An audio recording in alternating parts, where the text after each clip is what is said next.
They said Clint Eastwood was difficult. Not the kind of difficult that shows up late, forgets lines, or screams at crew members. A different kind. The kind that doesn't raise his voice, but simply doesn't move when something feels wrong. The kind that makes directors nervous because it can't be bullied. The kind that scares studios because it doesn't play the usual game. And one day on a set, Clint Eastwood refused to shoot a scene the way a director wanted it shot. The director called him difficult. Word traveled. People whispered. The label stuck. And yet, when the real reason finally surfaced, it didn't just embarrass the people who tried to smear him. It exposed something Hollywood hates admitting out loud. Because Eastwood's refusal wasn't about ego. It wasn't about control. It wasn't even about acting. It was about a line he wouldn't cross, something that, if he did it once on camera, would follow him forever. Not just as an actor, but as a symbol. And when you understand what happened, you start realizing why the story keeps resurfacing decades later, why the industry never fully tells it cleanly, and why the simplest version of Clint Eastwood, tough guy, hard to work with, is the safest version for everyone else. Clint Eastwood didn't come up through a system that rewarded sensitivity. He came up through a machine that rewarded obedience. Old studio culture, where actors were contract property, where directors were kings, where saying no was treated like a character flaw. You could be late, you could be drunk, you could be violent in private and still get protected, as long as you didn't challenge the chain of command in public. But refusing a scene? Stopping production? Forcing a conversation about meaning and morality on a set that just wanted to make its day? That was a different kind of crime. By the time Eastwood was a major star, his public image was already locked in. The squint, the silence, the hardness, the efficiency, the sense that he didn't beg for approval. He wasn't the actor who tried to charm the industry. He was the actor who walked through it like he already knew what it really was. And that's where the tension begins, because Hollywood loves strong images, until the person behind the image turns out to have strong boundaries. The incident people circle around, sometimes directly, sometimes vaguely, often connects to a specific kind of disagreement. Not about lighting, not about blocking, not about dialogue rhythm, but about how violence is framed. About what kind of killing is acceptable to show, and what kind becomes a moral stain, even if it's just a movie. There's a reason the most enduring Eastwood controversies aren't about him demanding more close-ups. They're about whether a character should shoot someone a certain way, whether revenge is justified, whether the audience is being asked to cheer for something ugly. If you've watched enough of his films, you can feel it. Eastwood's relationship with violence is complicated. His characters do violent things, but the films often treat violence as consequence, not celebration. Even in the roles that made him famous, the attitude isn't violence is cool. It's more like violence is a tool, and tools do damage. So when a director on one of his earlier projects wanted to stage a moment that crossed a certain ethical line, something that would make the hero look like a coward, or make the killing feel cheap, Eastwood didn't give a speech. He refused. And when someone refuses quietly on a film set, it's actually louder than shouting. Shouting can be dismissed as temperament. Refusal is different. Refusal implies principle. Refusal implies the scene matters. Refusal implies the director might be wrong. And that's the moment the word difficult appears, because difficult is what you call someone when you don't want to say he's right. Here's how these situations usually go in Hollywood. A director pitches a scene. The actor has concerns. The actor suggests an alternative. The director says no. The actor, if they're smart and survival-minded, does the scene anyway. Maybe they complain later. Maybe they tell the story on a talk show 20 years later with a laugh. But on the day, they do it. Because they've been taught that the fastest way to stop getting hired is to slow things down. Eastwood wasn't built that way. The irony is, Eastwood is famous for being efficient. He's known for not wasting time. He's known for moving fast, for not doing endless takes, for keeping sets calm. That reputation didn't come from nowhere. It comes from philosophy. Don't make people perform pain for the camera unnecessarily. Don't grind the crew. Don't turn filmmaking into a power trip. Make the decision, shoot it, and move on. So when a man like that becomes the obstacle, it usually means the objection isn't petty. And this is the part Hollywood doesn't love. Sometimes the actor is the adult in the room. One of the most revealing, behind-the-scenes anecdotes tied to Eastwood and circulated widely in film discussion circles centers on a resistance to shooting someone in the back because it changes the moral shape of a character. It's not about realism. It's about what the audience reads as honor, even in an anti-hero. That story has been shared in the context of his work with directors like Don Siegel, who helped shape Eastwood's screen persona and who had a more blunt, practical approach to staging action. Versions of the anecdote are posted and reposted in film history feeds and discussion threads, precisely because it captures a split between get-the-shot filmmaking and what does this say about the character filmmaking. Whether the exact set was one film or another, the pattern is consistent. Eastwood objected to the framing of violence because once it's filmed, it becomes permanent. And permanence matters when you're building a myth. The director, in the heat of production, doesn't want philosophy. The director wants compliance. The studio wants the schedule protected. The producers want the daily report clean. The crew wants to go home. And the actor, especially a big star, is expected to deliver the product. So when Eastwood refuses, the easiest explanation becomes personality. He's difficult. He's stubborn. He's hard to direct. But look at Eastwood's long career, and that explanation starts collapsing. A truly difficult actor leaves behind a trail of chaos. Lawsuits, blown budgets, public feuds, endless complaints from co-stars. Eastwood's trail looks different. It looks like quiet control, minimal drama, and a steady gravitational pull toward directing. That's not the profile of a man who just enjoys conflict. That's the profile of a man who hates wasting time on things that don't matter. So when he stops everything, it's because it matters. Now let's talk about why this kind of refusal becomes radioactive. Hollywood is built on a delicate illusion. Everyone is on the same team.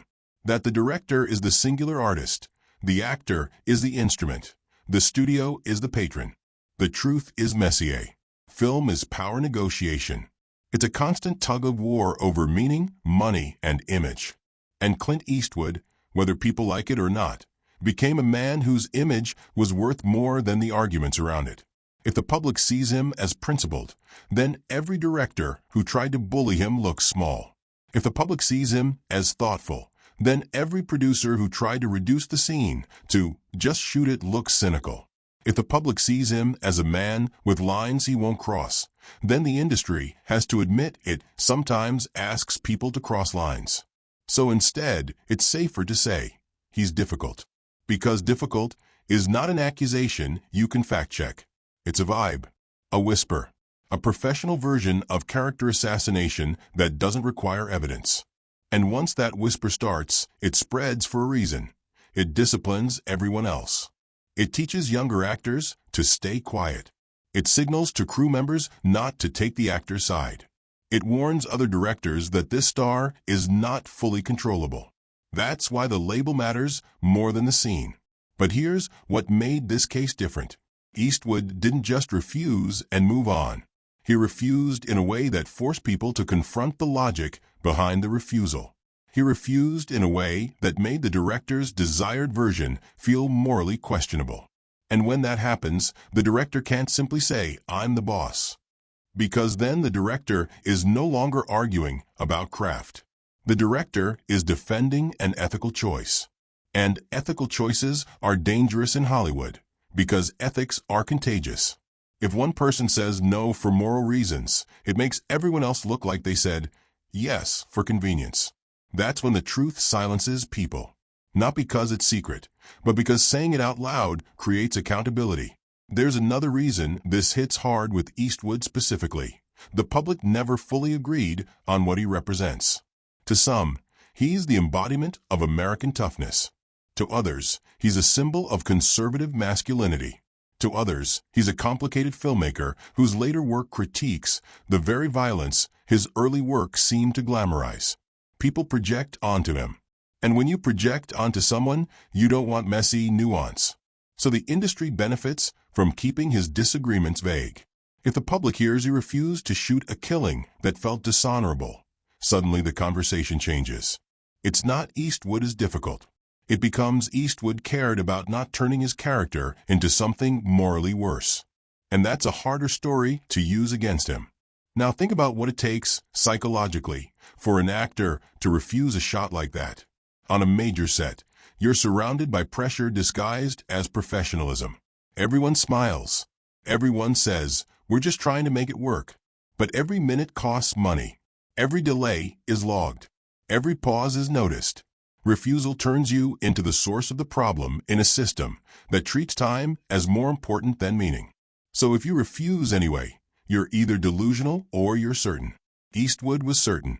And that certainty didn't come from nowhere. It came from years of being underestimated, years of being treated like a disposable television actor, years of watching directors and studios pull strings and then pretend they didn't. He learned early that nobody protects your image except you. And here's where the truth part becomes even more uncomfortable. The director calling him difficult might have been protecting something too. Because if the director admits the actor's moral reasoning is valid, it suggests the director's original choice was not great. And directors, especially in old Hollywood culture, were not trained to publicly accept being corrected by actors. That threatened their authority. Authority is currency. Lose it once, and everyone tests you. So the director doubles down, and the story becomes Eastwood wouldn't cooperate. But behind that label, the real conflict is usually this. An actor insists the character must remain consistent, and the director wants a punchier moment, a stronger shock, a cleaner movie beat. In other words, commerce versus integrity. Because here's what directors and studios know. Audiences remember a single shocking beat more than they remember subtle consistency. A man shot in the back is a fast, brutal image. It lands. It's simple. It's primal. And it can make the scene work, even if it damages the hero. But Eastwood's whole career was built on the hero not being simple. Even when he played violent men, there was a line, a sense that the violence wasn't casual, that the character knew what he was doing and accepted the cost. If you cheapen that, you don't just change one moment. You change the myth. And myths are what Hollywood sells. So Eastwood says no. The director says difficult. And then, this is the part most people miss. The industry starts watching what happens next. Because if Eastwood refuses and still wins, it sets a precedent. It teaches other actors they can refuse to. It teaches stars they can protect the meaning of a scene. It teaches directors they aren't gods. Hollywood doesn't like precedents that empower workers, even if the worker is a star. That's why the system reacts so aggressively to moments like this. Now zoom out and look at Eastwood's later career choices. He became a director who's famous for not yelling action and cut, for keeping things quiet and controlled. Partly because loud, aggressive directing often isn't about art. It's about dominance. It's about making everyone feel small so the director feels big. Eastwood's method rejects that. And it's not an accident. It's a reaction to the culture he came up in. Source. When someone has lived through power games, they either repeat them or they refuse them. Eastwood refused them. And once you understand that, the difficult label starts sounding like what it often is in entertainment, a penalty for not participating in humiliation rituals. Because here's the dirty secret. Many sets run on quiet humiliation. Not always cruelty, not always obvious abuse, but subtle tests of obedience. Can we make you do this even if you hate it? Can we make you say this line even if it feels wrong? Can we make you look stupid and still smile? If you pass the test, you're professional. If you fail it, you're difficult. Eastwood failing that test, refusing, exposes the test itself. Now, some people will ask, isn't refusing a director's vision a problem? Isn't filmmaking collaboration? Doesn't the director have final say? Sometimes, yes. But here's the difference. Collaboration isn't obedience. Collaboration is argument in service of the film. And the greatest directors in history have often credited actors for saving scenes by fighting for truth. The problem is, Hollywood praises that when it's romantic, when it's clean, when it can be packaged as creative passion. But when the truth is moral, when the actor refuses because the scene feels dishonorable, cruel, or manipulative, Hollywood gets uncomfortable. because then it's not about art. It's about values. And values are political whether anyone admits it or not. So the story becomes easier if it's framed as temperament. Clint Eastwood, difficult. Now here's what really silenced people: the results. Because Eastwood's instincts were usually right.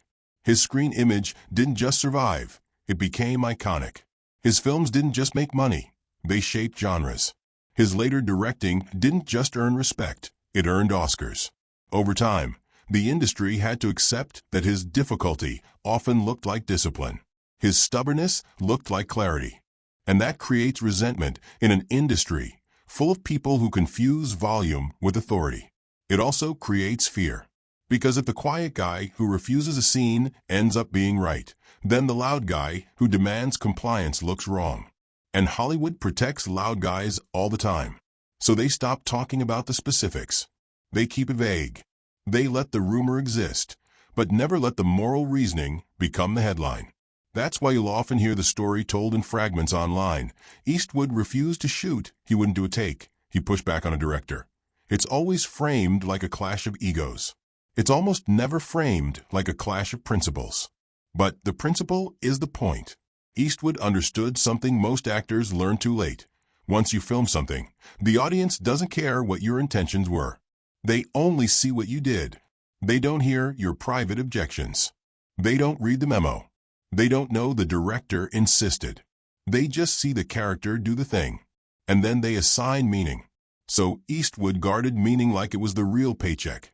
Because in a long career, it is. A director can call you difficult for a day. The audience can call you something forever. And if you think this is only about one scene, it isn't. That refusal is symbolic of a broader pattern. Eastwood's career is filled with moments where he either walked away from the easy choice or reshaped the choice into something harsher, quieter, more honest. That's why his best films don't feel like they're begging for applause. They feel like they're daring you to sit with discomfort. The industry often claims it wants that kind of artist. But when they have one in front of them, they try to label him into obedience. And when that fails, they try to isolate him. But Eastwood did what few people manage to do. He outlasted the labeling. Now, if you're wondering why this story still matters, why it's not just trivia, it's because the difficult label still functions the same way today. A woman says no to a scene that feels exploitative. She's hard to work with. An actor pushes back on unsafe conditions. They're a problem. A performer refuses to do press games or fake relationships. Not a team player. Hollywood changes its aesthetics, but it keeps its control mechanisms. And Eastwood's refusal is a rare example where the person who said no already had enough power that the machine couldn't fully punish him. So the machine did the next best thing. It tried to control the story. But the truth keeps leaking out because it's too clean, too human, too logical. He didn't refuse because he hated the director. He refused because he understood what the scene would say. And he didn't want to say that. So the director called him difficult. And then later, quietly, Hollywood had to live with the fact that the difficult guy might have been the only one on set treating the moment like it mattered. Because in an industry built to manufacture emotion, the rarest thing is genuine moral conviction. And when genuine conviction appears, it doesn't just cause friction. It exposes who's been operating without it. That's why the set went quiet when the reason got out. That's why people stopped pushing the difficult narrative too hard once the explanation circulated. That's why the story always ends the same way in the versions that survive. Not with Clint yelling, not with a tantrum, but with a calm refusal that forces everyone else to either justify themselves or look away. And looking away is Hollywood's favorite skill. So the next time you hear someone call an actor difficult, don't just hear the insult. Hear the translation. Sometimes difficult means he slowed us down. Sometimes it means he wouldn't be controlled. Sometimes it means he cared about something we didn't want to care about. And sometimes, like in Clint Eastwood's case, it means he refused to shoot the scene because he understood the truth behind it. A truth that didn't just challenge a director's authority. It challenged the industry's conscience. And that is the kind of truth that doesn't just make people angry. It silences them.